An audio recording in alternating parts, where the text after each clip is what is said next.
Ini adalah Hyundai Tucson generasi kedua. Dan kalau kalian bingung, kenapa sih sekarang SUV medium seukuran Tucson gini itu harganya udah jauh di atas 300-an juta?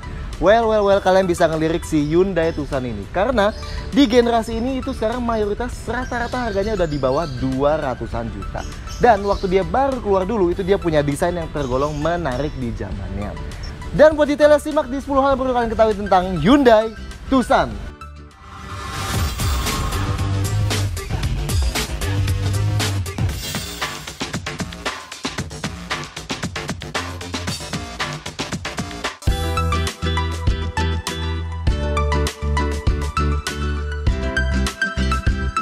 Satu, varian dan tahun.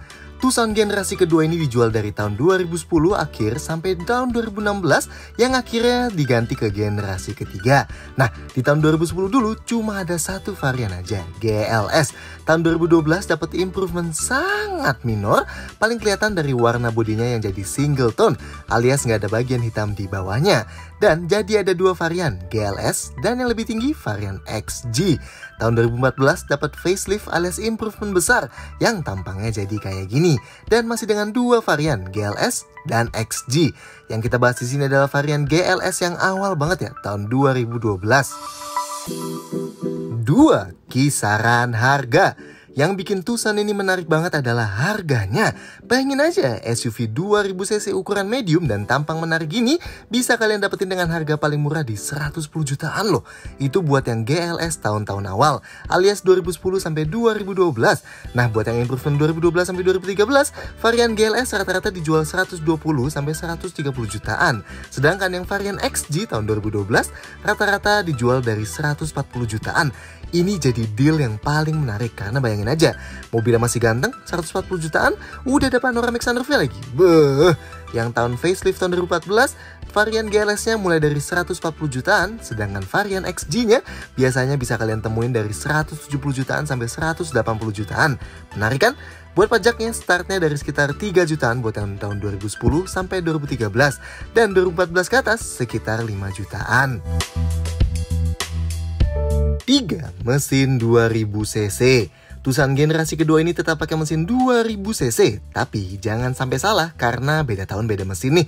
Yang tahun 2010 sampai 2013 alias yang tampangnya kayak yang kita video ini nih, itu pakai mesin 2000cc berkode Theta 2. Tenaganya 164 HP dan torsinya 197 Nm.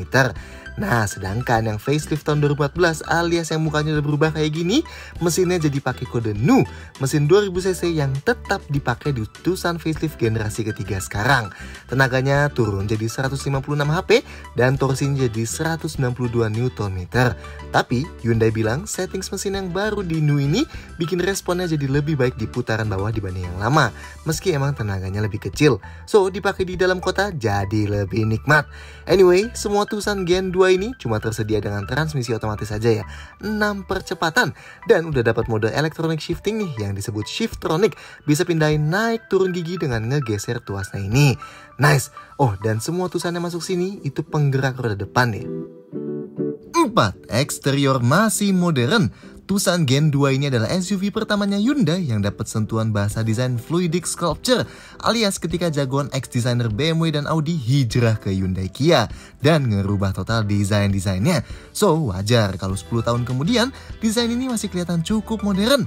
Yang paling kelihatan menonjol di generasi ini adalah bagian samping yang membulat tapi ada garis-garis tajam dan grill depan heksagonalnya. Tapi emang di masa sebelum facelift, Tucson varian GLS yang masuk ke Indonesia emang kelihatan berlebih simple karena dimasukin varian bawah banget. Jadi grillnya polos banget tanpa chrome sama sekali, lampunya polos banget tanpa proyektor, dan sampingnya juga polos banget. Tapi kalau kalian tambahin chrome di grill bagian atasnya dan di beberapa titik lainnya, gampang buat ngebikin bentuknya kelihatan modern kayak Tucson versi global gini. Buat ngebedain tahun berapa yang mana, yang tahun 2010 sampai 2012 pakai model dual tone, alias bagian bawah bodinya dari depan, samping, dan belakang dikasih cladding plastik hitam. Mungkin lebih kelihatan di mobil yang warnanya selain hitam kayak gini ya. Dan radiator grill bagian depannya yang awal-awal ini sewarna bodi ya.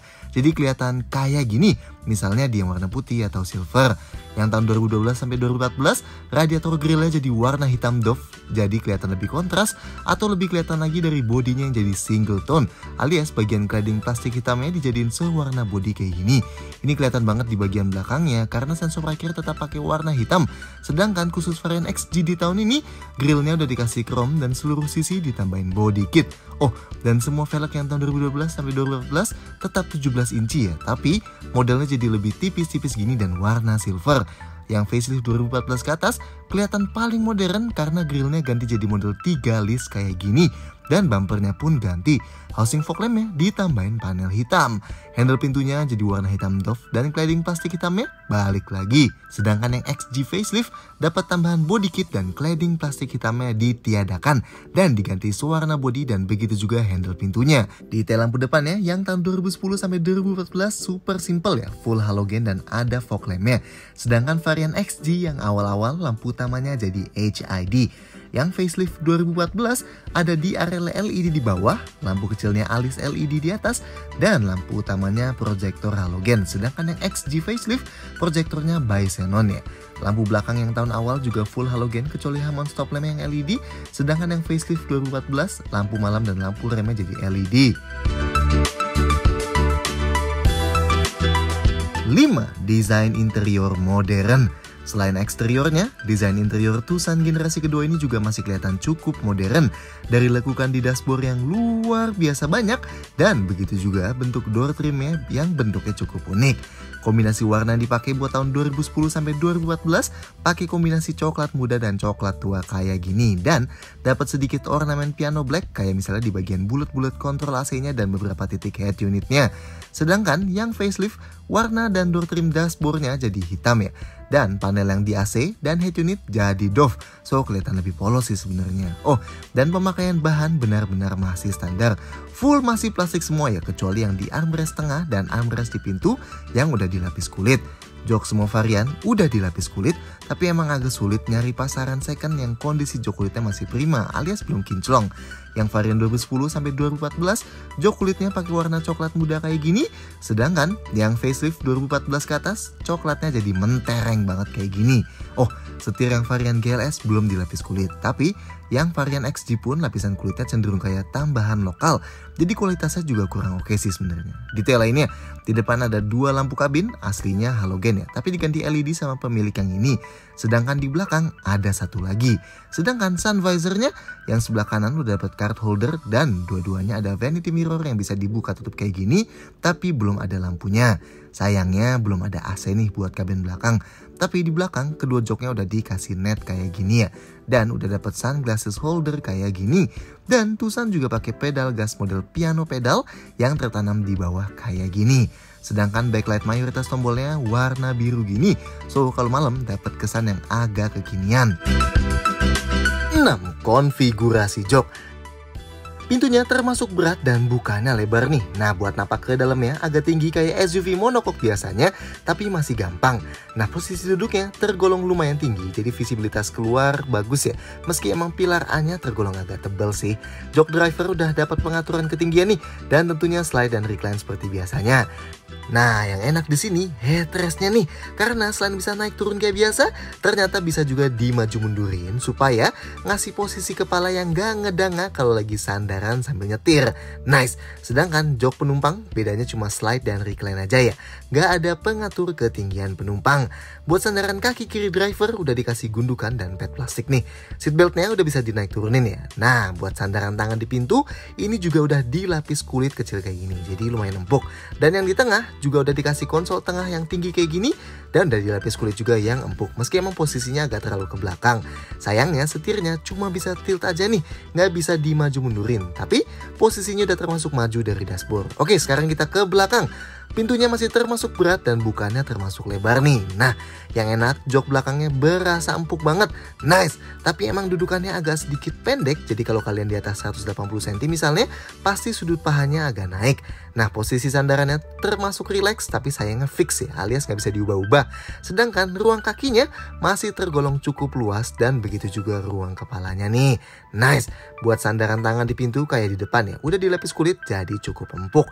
Kalau mau duduk bertiga, napak tapak ke tengahnya cukup gampang alias nggak usah ngelipet-lipet kakinya, sedangkan gundukan lantai di tengahnya termasuk cukup kecil. Dudukan jok di tengahnya juga lebih tinggi dibanding kiri kanannya, tapi masih empuk banget. Tapi emang buat sandarannya di belakang sini agak keras. Nah, tapi enaknya udah ada headrest adjustable di ketiga sisinya, jadi kepala kita nggak bakal ngedanga kalau sandaran. Tapi emang seatbeltnya masih 2 titik di tengah sini. Nah, tapi enaknya kalau duduk di pinggir, ini bisa dijadiin armrest kayak gini yang di tengah. Mantap!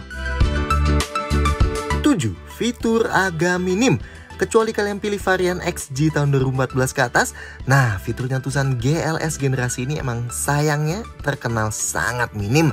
Yang termasuk menarik di tahun itu cuma tombol pengatur audio di setir sini. Sisanya sangat-sangat standar. Head unitnya misalnya, ini yang kalian lihat udah diganti ya jadi pakai layar sentuh yang pakai model terintegrasi gini. Aslinya sih dia pakai model terintegrasi tapi masih layar monokrom kayak gini. Tapi emang input outputnya not bad sih. Ada input aux dan USB di bawah sini. Dan setiap tulisan juga udah ada 6 speaker alias sudah ada tweeternya ya. Lanjut, di bawah juga ada 2 power outlet dan di bagasi ada 1 lagi. Jadi ada 3 tuh totalnya. MID-nya monokrom warna biru. Infonya ada kecepatan rata-rata, total jam berkendara, 1 trip meter, sisa jarak berkendara, konsumsi BBM rata-rata, dan real time. Dan ada indikator giginya ya. Jendela driver bawaannya sebenarnya cuma auto down sesuai tulisannya. Tapi emang ditambahin sama Hyundai lokal supaya bisa auto up juga, tapi nggak ada jam protectionnya. AC-nya masih manual, tapi udah ada heaternya. Udah ada defogger kaca belakang juga, defroster kaca depan, pengatur arah angin ke kaki, dan opsi Max AC buat langsung dinginin maksimal kabin. Tuas fog lampnya udah terintegrasi sama tuas lampu standarnya. Sedangkan wipernya udah dapet intermittent variable. Mantap! Sisanya pas-pasan banget. Kayak kuncinya masih kayak kunci lipat standar. Spionnya cuma ada pengaturan elektrik aja, nggak ada spion lipat elektriknya. Nah, kalau kalian pilih varian XG, dapatnya lumayan banyak nih. Misalnya kayak panoramic sunroof, spion lipat elektrik, dan bahkan yang kalau tahun 2014 ke atas udah dapat spion tengah elektrokromatik dan ada subwoofer plus amplifier juga. So, kalau kalian bisa dapat yang varian XG, sebenarnya termasuk bagus loh fiturnya. 8. Safety pas-pasan.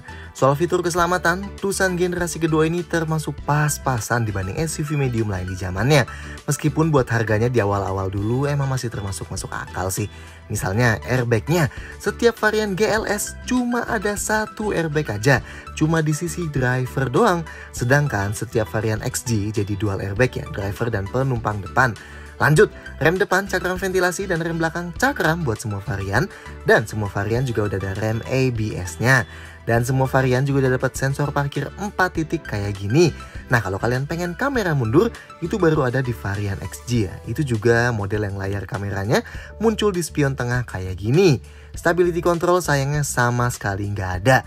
Begitu juga kalau kalian cari fitur safety modern kayak misalnya hill start assist dan lain-lainnya juga udah pasti belum ada di sini. 9. Bagasi dan storage. Buat buka bagasinya udah pakai tombol ya, bukan handle fisikal jadul. Nah, ukuran bagasinya sebenarnya tergolong besar, tapi emang kalau kalian lihat bagian atas bagasinya itu lebih masuk ke dalam. Nah, bibirnya termasuk mengotak jadi gampang buat masukin barang yang lebar. Dari tanah jaraknya juga cukup tinggi nih. Nah, yang enak lantainya termasuk rata nih ke bibir bagasinya. Jadi kalau kalian pengen keluarin barang, tinggal diseret aja. Di sebelah kiri ada 1 lampu bagasi, tapi harusnya ini halogen ya. Cuman yang di mobil sini udah diganti jadi LED. Dan di sebelahnya ada 1 power outlet. Di sebelah kanan ada kompartemen tambahan berbentuk lubang kayak gini nih. Nah, enaknya Tucson udah dikasih parcel shelf alias pemisah barang kayak gini. Jadi kalau misalnya kita naruh barang di bawah sini, itu bisa dibikin gak kelihatan dari luar. Dan tentunya ini bisa dilepas ya kayak biasa. Ban serepnya pakai model velg kaleng di bawah lantai sini. Oh, dan di jok sebelah kanan sini ada gantungan kecil buat belanjaan nih. Nah, kalau kalian pengen luasin kapasitas kabin, jok belakang bisa dilipat pakai konfigurasi 40 banding 60. Jadi, kalau kita lipat yang kiri, masih bisa buat duduk 2 penumpang di belakang. Kalau dilipat semua, lantainya jadi rata nih. Jadi kita bisa geser barang ke depan. Nice! 10. Detail-detail lain. Selain yang kelihatan dan mesin beda tadi, ternyata ada beda lagi loh dari Tucson facelift dan sebelum facelift gen kedua ini. Kalau yang tahun 2010 sampai 2013 dulu setirnya masih pakai hydraulic power steering, makanya feel-nya sedikit agak berat di kecepatan rendah. Tapi yang facelift 2014 udah pakai electric power steering, so lebih ramah buat pemakaian dalam kota. Lanjut, kalau kalian ngincer Tucson yang tahun 2010 sampai 2013, pilihan warnanya emang cenderung membosankan, kayak cuma ada putih, silver, grey, dan hitam. Nah, kalau yang facelift, selain warna tadi, ada juga tambahan kayak biru, merah, dan orange yang ngejreng banget. So, gimana menurut kalian soal Hyundai Tucson ini? Silahkan sampaikan komentar kalian di bawah, klik like, dan jangan lupa subscribe channel YouTube Car Free Indonesia supaya nggak ketinggalan video-video gini lainnya. See you next time!